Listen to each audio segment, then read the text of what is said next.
Buenas tardes. Voy a terminar de comentar la obra de Harry Potter, que comencé ayer como les había mencionado.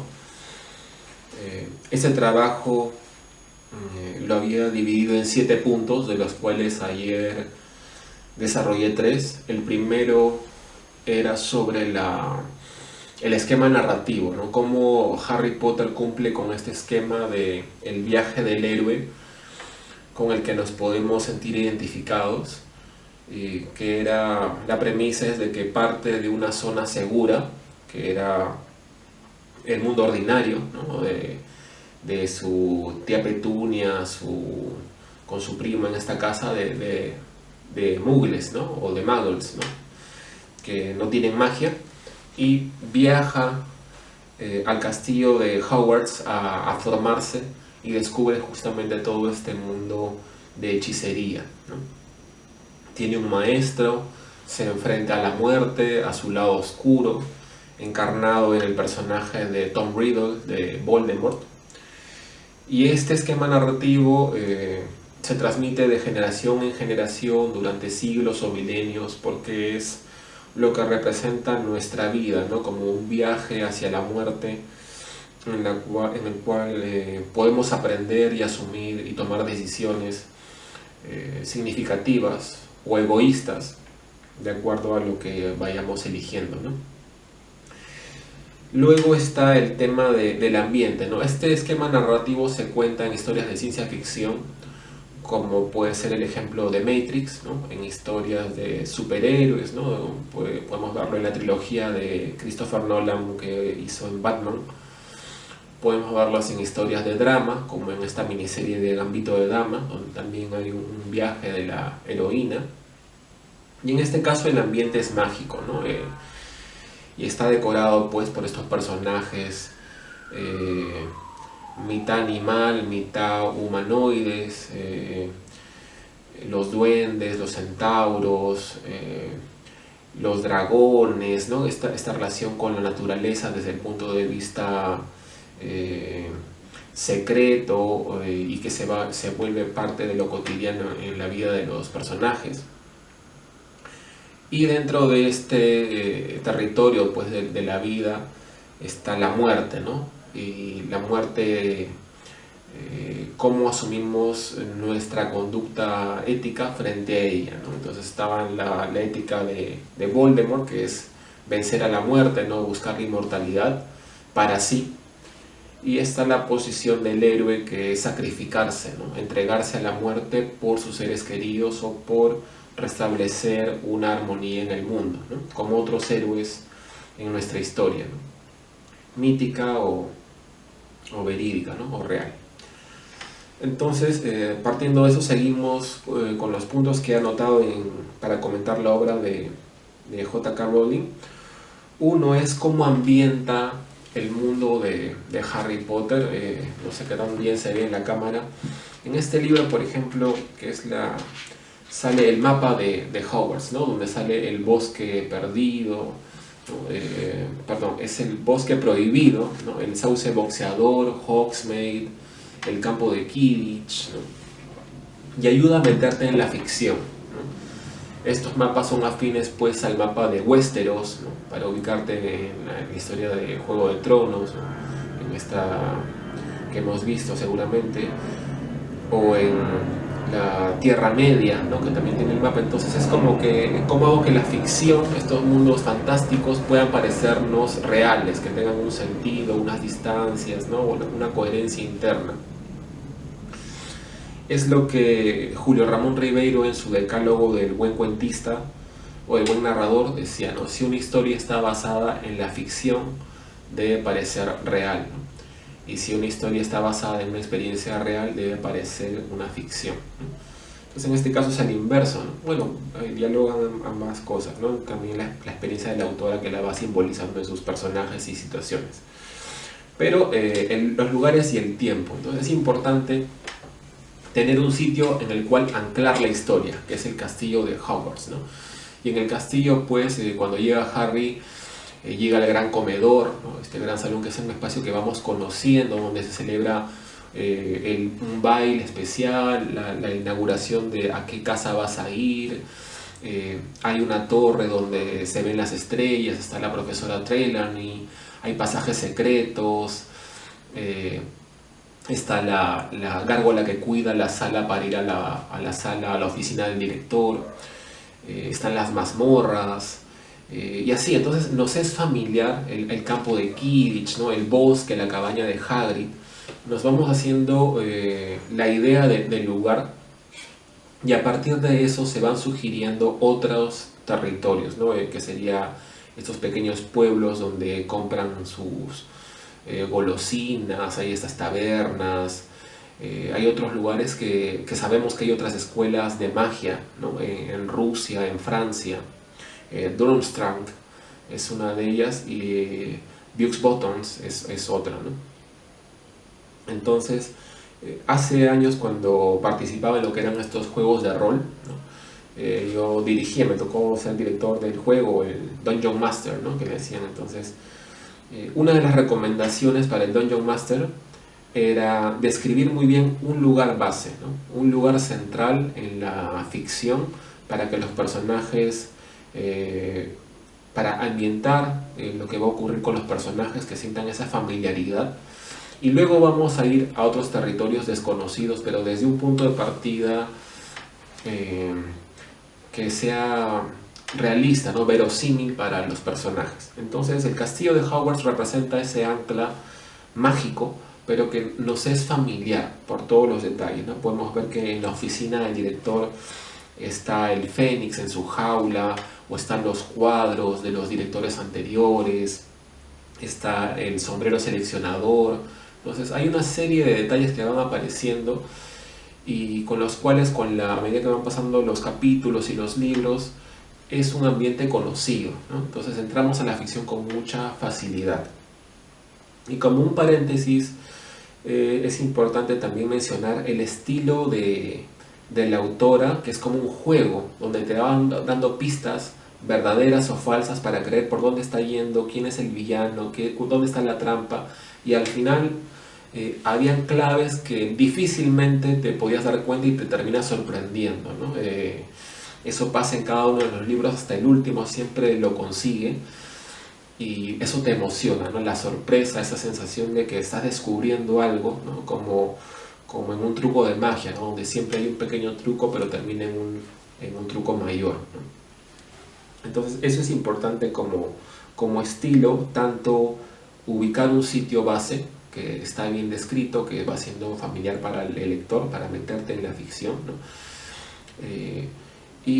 Por otro lado, el estilo para contar la historia, que tiene mucho de juego, ¿no? La creatividad y el juego van de la mano, ¿no? Entonces, como siempre te sorprende con las pistas y las falsas pistas que te va dejando la autora, ¿no? Digo como un juego porque es como que ganas o pierdes, ¿no? Llegaste a descubrir lo que estaba, la trama, lo que estaba pasando, y lo más probable es que te engañó, ¿no? Que perdiste el camino, ¿no? Pero es divertido descubrir eso. Y por otro lado está el tiempo, ¿no? Como son 7 libros, a lo largo de los años el mismo lector ha pasado de una edad, de repente empezó a leerlo de niño y ya es un joven adulto, o empezó de joven y ya es un adulto, ya tiene hijos de repente. Entonces hay un cambio en los tiempos del lector, en la madurez con que lo va mirando, y hay un cambio en la mirada de los personajes, ¿no? Que al comienzo pues se maravilla de todo Harry al llegar a este mundo especial. Luego pasa a la adolescencia, sus dudas sobre su rol, sus egoísmos, sus lados oscuros, ¿no? El amor, el enamoramiento del personaje, el desamor, todo eso lo vamos viviendo, y eso lo hace real, ¿no? Lo hace humano, ¿no? Eso es importante. Entonces, este cambio de edades y este lugar base son parte importante en cómo se aborda la historia y cómo nos induce la autora a entrar a este campo mágico, ¿no? Y dentro de Hogwarts está pues el director Dumbledore, ¿no? Hay un pasaje que apenas lo leí cuando recién empezaba con la piedra filosofal, ¿no? Donde él va a dar unas palabras, ¿no? Entonces se aparece el director, que para mí lo asociaba mucho a la imagen de Gandalf. Tenía esta imagen, es más fuerte que la imagen de lo que pusieron en las películas, ¿no? No he terminado de ver las películas, pero me era más fuerte, me pareció cómo estaba caracterizado Gandalf en las películas de... ahorita no recuerdo el nombre del director, ¿no? Entonces él dice, bienvenidos, ¿no? Los saluda. Y bueno, da unas palabras y dice, antes de comenzar nuestro banquete en el gran comedor, ¿no? Quiero decir unas pocas palabras. Y aquí están, papanatas, llorones, baratijas, pellizco. Muchas gracias.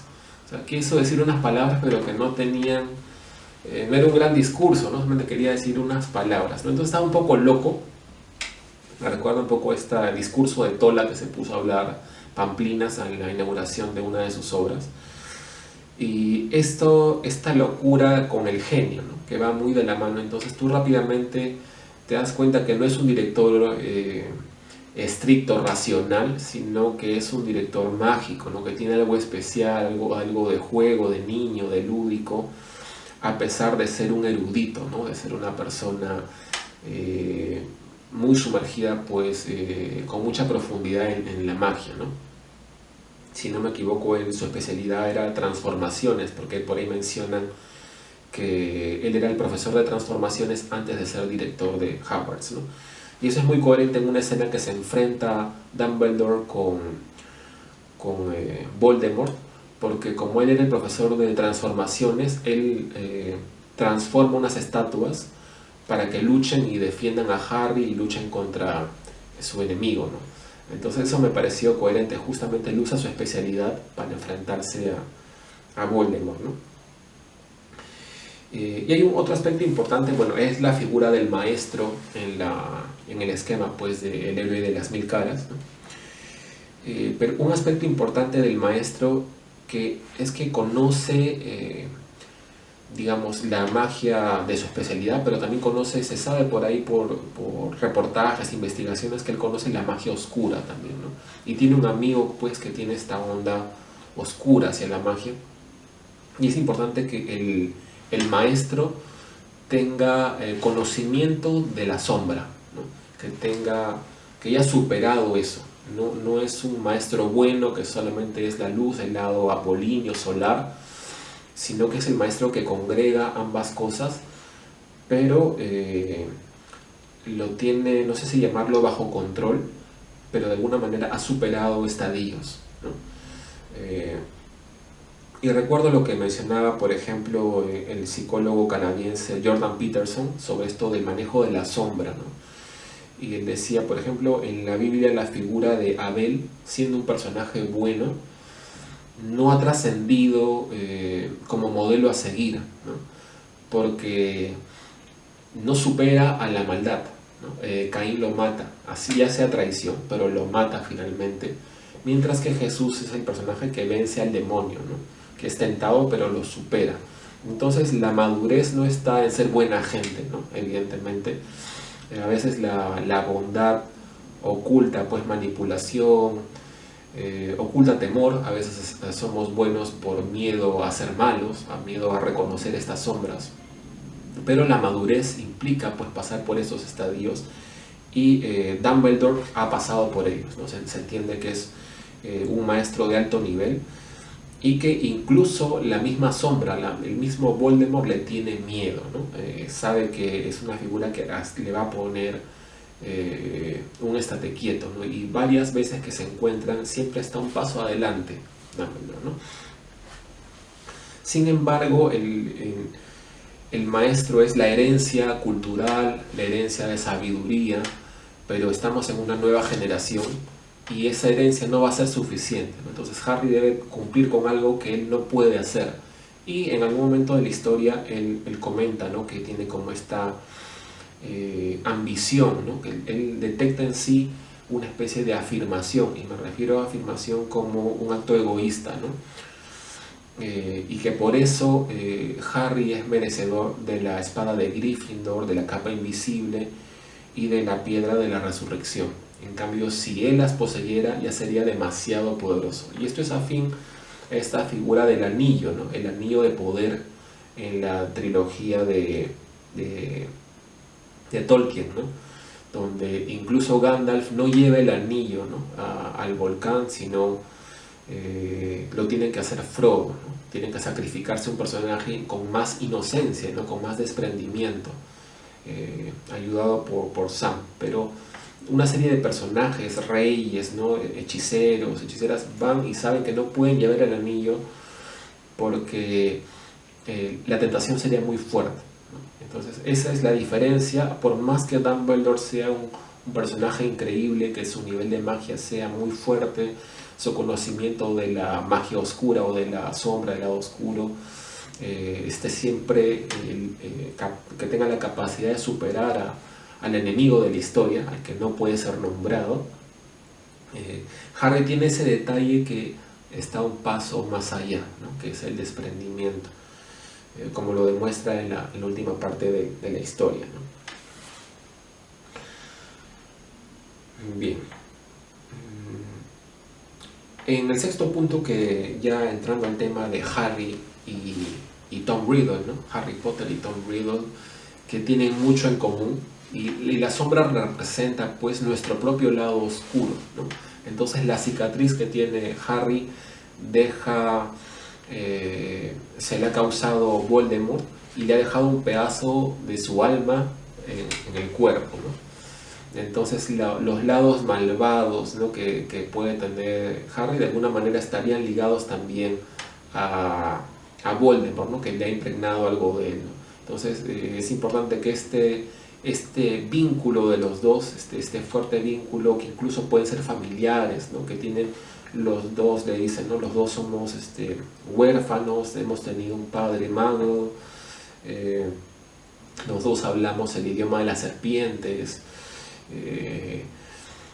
Entonces, y aparte comparten su alma incluso, ¿no? Él se mete en la visión del otro, de forma parecida como ocurrió en Star Wars en el episodio 9, ¿no? Donde hacen en el episodio 8 creo que es, donde hacen estos paralelos de los personajes, la mirada de uno ve lo que está mirando el otro, etc. Es muy fuerte y de algún modo representa pues que el mal está en uno, ¿no? Y eso nos va a acompañar hasta el fin de nuestros días, ¿no? Es qué decisión tomamos para no caer en la tentación, ¿no? En el egoísmo, en esta idea ilusa que representa Voldemort de creernos inmortales y asumir el mundo para nosotros, ¿no? Entonces la sombra que es Voldemort comparte pues con Harry mucho, como ya he mencionado, y hay un detalle que es significativo, que es lo que no puede ser nombrado, ¿no? Entonces una serie de personajes le tienen miedo y le dan esa aura, ¿no? Y justamente es un muy buen recurso porque, como ya mencioné, hay una fuerte dramatización. Entonces se asustan cuando Harry menciona su nombre, ¿no? Y hay una clase en defensa contra las artes oscuras donde está unos Boggarts en el ropero que representan los miedos, ¿no? Entonces, de alguna manera, los Boggarts son pequeños ejemplos de lo que no se ve, que nos causa temor, y lo que no puede ser nombrado también, ¿no? No podemos dominarlo, ¿no? Es algo que está latente y está acechando, pero mientras no lo veamos nos genera mayor pánico, ¿no? Que cuando ya es nombrado y cuando ya es visto, incluso cuando se le llama con su nombre de Tom Riddle, ¿no? Se va humanizando el personaje, ¿no? Entonces ese recurso me pareció bueno porque representa exactamente lo que es el temor, lo que no termino de definir, ese malestar que no termino de entender que está en la sombra, ¿no? Y luego, bueno, tiene que ser superado, ¿no? Y acaba de la mano con lo que es las dos visiones que un poquito que había mencionado, que es la conducta moral del héroe, ¿no? Hay una parte de la historia que está en como una especie de purgatorio, y Dumbledore le dice, no, se trata sobre las decisiones que tomamos, ¿no? Entonces Tom Riddle, ¿no? Tiene un fuerte resentimiento con su padre, él mata a su padre, ¿no? Entonces a partir del dolor de la vida, él busca una revancha, ¿no? Y todos los que sean muggles, los que no tienen magia, pagarán las consecuencias, ¿no? Entonces es una conducta de vida desde el resentimiento, y a pesar de que es muy inteligente, de que tiene un gran conocimiento de la magia, pues, es totalmente egoísta, totalmente afirmado en sí mismo, ¿no? Y esto incluso obtiene seguidores, ¿no? Sus seguidores le tienen miedo, y algunos en ese miedo sienten cierta atracción fatal, ¿no? Como este personaje que también me gustó mucho, Bellatrix Lestrange, ¿no? Que es su súbdita más fiel, que es una loca sanguinaria, ¿no? Y hasta el final están con él, ¿no? Como fanáticos, ¿no? Los mortífagos. Entonces me gustó cómo este sentimiento oscuro, ¿no? Del Señor Tenebroso despierta seguidores, ¿no? Y de alguna manera se puede entender al personaje, ¿no? Porque una persona que logra cosas tiende a afirmarse justamente por sus logros, ¿no? Se supone que Voldemort en la historia es una persona extraordinaria, ¿no? Entonces puede creer a tal punto en sí mismo que no le importe las consecuencias de sus actos sobre los demás, ¿no? Y en ese sentido tiene mucha coherencia. Y si uno se pone a reflexionar, me quedé pensando ayer en estas afirmaciones, porque el tema del personaje que no se afirma, que simplemente deja pasar, difícilmente pueda asumir una posición política, ¿no? Porque para asumir ese cargo político hay que creérsela, ¿no? Hay que hacer toda una campaña, un esfuerzo por afirmar una posición en el mundo. Entonces, Voldemort tiene una posición, lucha por ella, quiere reivindicar a los magos porque están excluidos, que también puede ser una lectura de los excluidos, ¿no? Todos de alguna manera podemos sentirnos por alguna razón marginales, ¿no? Ya sea de repente por una cuestión de género, por una cuestión de situación socioeconómica, por una cuestión de raza, de religión, de ambiente geográfico, ¿no? De estar en un país subdesarrollado, en Latinoamérica, ¿no? Te puede generar una especie de revancha, ¿no? Entonces se puede entender que Voldemort es extraordinario, quiere esa revancha y va hasta las últimas consecuencias, ¿no? Y es totalmente pues malvado, sanguinario, despiadado, ¿no? Pero es comprensible dentro de su lógica, ¿no? En cambio, la otra es la conducta ética del sacrificio, ¿no? Sin embargo, Harry, luego de su sacrificio, si bien logra pues vencer al mal, solamente asume el rol de padre de familia, ¿no? Bueno, se convierte en una leyenda en este mundo de los magos, ¿no? Pero más no busca, ¿no? Entonces es una ética de vida más austera, más de renuncia justamente a esta, yo lo interpreto así, ¿no? De renuncia a estas afirmaciones, ¿no? Y es coherente con una sabiduría de vida que entiende lo pasajero, lo limitado, lo imperfecto de uno,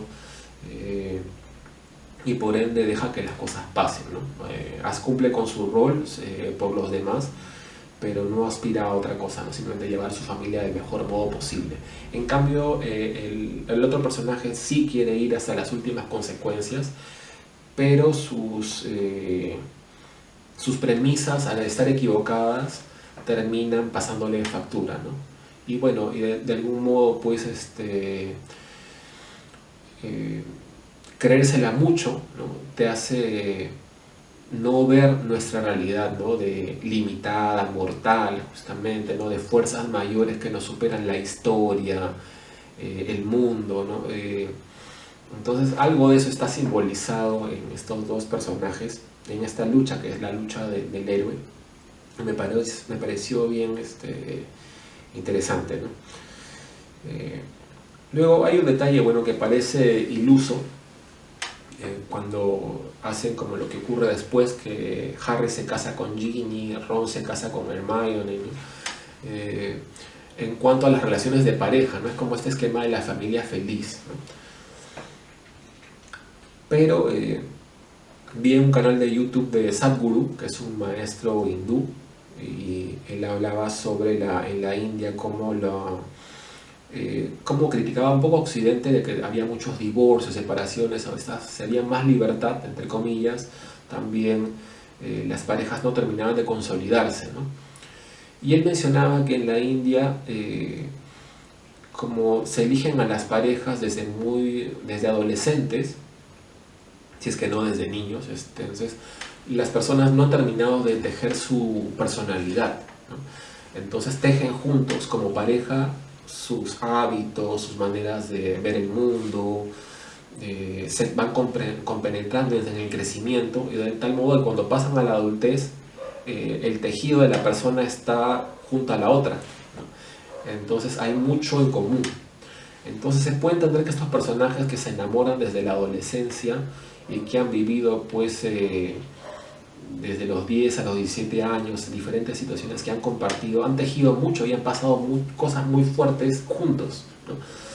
Entonces se podría tener una coherencia que quieran seguir, ¿no? Porque ¿quién va a comprender a Harry mejor que este pequeño círculo inicial, ¿no?